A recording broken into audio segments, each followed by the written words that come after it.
이재명 대통령이 검찰의 항고를 작심 비판한 지 단 하루 만에 민주당이 검사의 상고를 제한하는 법안을 발의해서 논란이 일고 있습니다.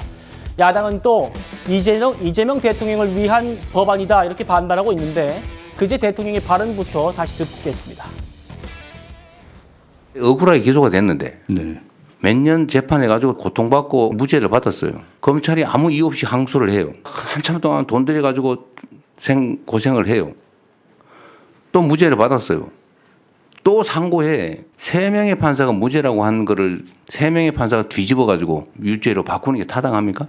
상고제도가 있긴 한데요. 그 상식적으로 생각할 때는 그럴 개연성도 있다고 하지만 일반적인 법 원칙엔 좀 안 맞는 겁니다, 사실요. 근데 지금 검찰이 1심에서 무죄 난 사건 항소하면 그게 유죄로 바뀌는 확률이 얼마나 됩니까? 대충 한 5% 정도 됩니다. 그럼 95%는 무죄를 한 번 더 확인하기 위해서 항소심 가가지고 생고생하고 있는 거예요. 네, 그런 상황.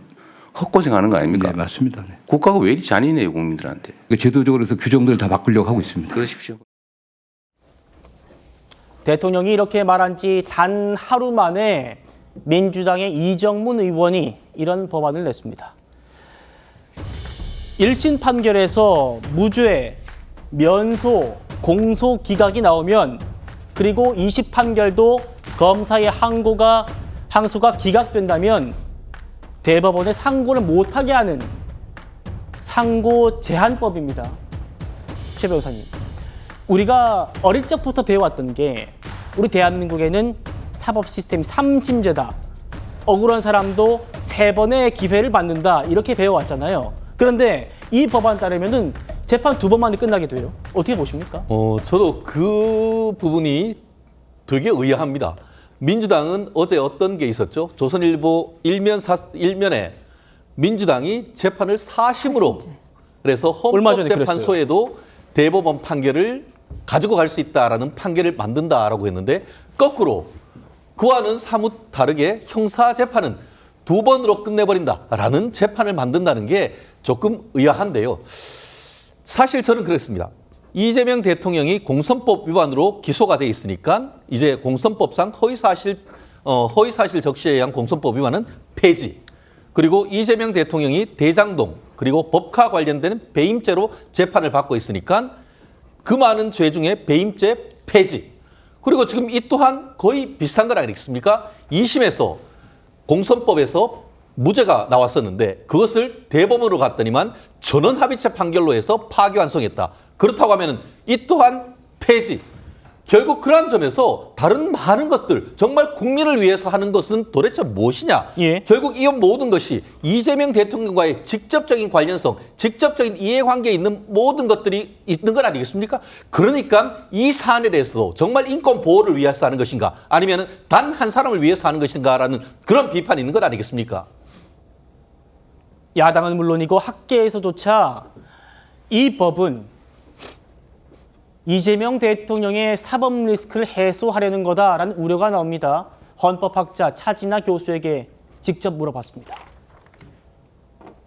이것은 법 앞의 평등과 정의 실현을 가로막는 자의적이고 편의적인 법률은 아니다. 하급심 법원에서 무죄가 났다라고 해서 검사 측에서는 항소나 상고를 할 수 없다라고 한다면 이것이 정의겠습니까? 최근에 그럼 민주당에서 추진하고 있는 이른바 검찰개혁이나 사법개혁이라는 이름으로 행해지고 있는 이 법률안이나 법률들이요. 이재명 대통령과 민주당의 사법 리스크 등 일방적으로 해소하려 하는 악법 중의 악법이 아닌가. 그런 의심을 안 할 수가 없어요. 이재명 대표 본인의 사법 리스크를 임기 내에 해소하기 위해서 지금 하고 있는 짓들이 아니냐. 정의 실현이라고 하는 국가의 가장 기본적인 의무를 완전히 저버리게 하는 이게 민주국가냐, 법치국가냐, 독재국가도 이렇게 노골적으로는 하지 않겠다는 생각이 드는 거예요. 참 걱정스럽습니다. 학계에서도 상당히 격앙된 반응들이 나오고 있습니다. 김진욱 대변인님, 특히 이 부분을 지적해요. 이 법에는 1심 판결에서 무죄, 면소, 공소 기각받았을 때를 가정합니다. 그런데 이재명 대통령이 임기가 끝나면은 재판이 재개되겠죠. 그 재판 재개됐을 때 면소, 공소기각. 왜냐하면 지금 민주당이 배임죄 폐지 추진하고 있죠. 허위사실 공표죄에서 행위 부분 삭제하겠다고 하죠. 그렇게 되면 면소 판결 받게 되거든요. 결국 또 이재명 구하기법 아니냐 이렇게 얘기를 하는 것 같습니다.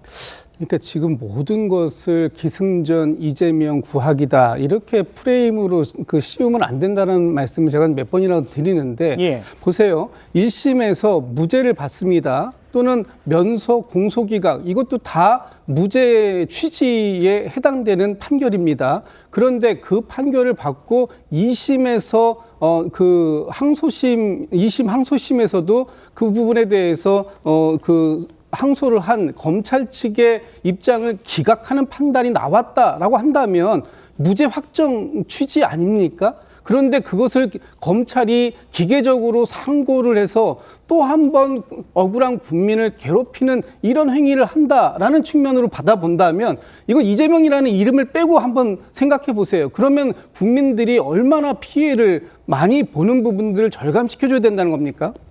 좀 전에 이런 말씀 하셨습니다. 앵커께서. 이 3심제가 억울한 사람도 3번의 기회를 갖게 해주는 거다. 이렇게 말씀하셨죠. 맞습니다.